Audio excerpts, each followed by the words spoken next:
I told my father he was dead to me. My father has always lived his life by a very specific set of rules. He believes there's a right way to be a man and a wrong way. The right way involves manual labor, sports, and silence. The wrong way involves anything that requires an emotional vocabulary. I grew up in a house where my interest in painting was treated like a strange medical condition that everyone hoped I would eventually outgrow. I didn't outgrow it. I worked 3 jobs to put myself through art school while my father told the neighbors I was studying architecture because he was too ashamed to say the word fine arts. We have had a strained relationship for years, mostly consisting of me trying to earn his respect and him looking at my canvases like they were covered in dirt. 6 months ago, I got the biggest news of my life. A local gallery wanted to do a solo exhibition of my work. It was the culmination of 10 years of struggle. I went to my parents' house to tell them in person. My mom was thrilled. She hugged me and started talking about what she would wear. My father just sat in his recliner and asked if the gallery was in a safe neighborhood. I told him it was the most important night of my career. I told him it would mean the world to me if he was there. He looked me right in the eyes and said he would try to make it. In my family, he would try means he has already decided not to go, but doesn't want to have the argument yet. The night of the opening was incredible. The room was packed. People were actually buying pieces. My mom showed up early in a new blue dress, looking like she was going to burst with pride. Every time the door opened, I looked up. I told myself I didn't care if he showed.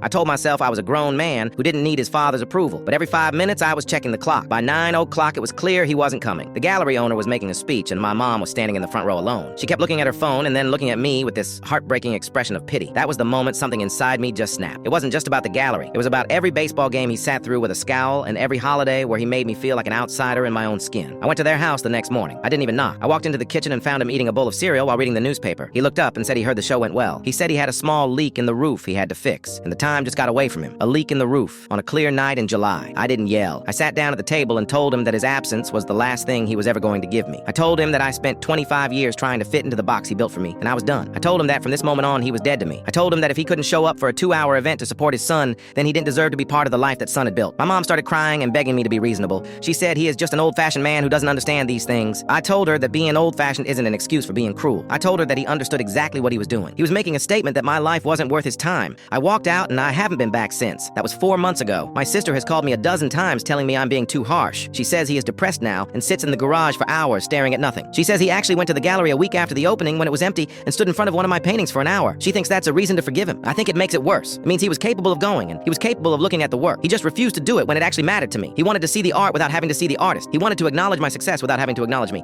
I missed his 65th birthday last month. My mom sent me a video of everyone singing to him and he looked miserable. I felt a small twinge of guilt, but then I remembered the empty space next to my mother at my opening. I remembered the way I felt standing in that spotlight knowing the one person I wanted to see me was at home pretending I didn't exist. People tell me that life is short and I will regret this when he passes away. I tell them that life is also long and it is too long to spend it begging for crumbs of affection from someone who holds them back out of spite. I'm not angry anymore. I'm just finished. I realize that you can't force a man to be proud of you if he has already decided that your pride is a personal insult to him. I'm finally painting for myself now, and the colors look a lot brighter without his shadow hanging over the canvas.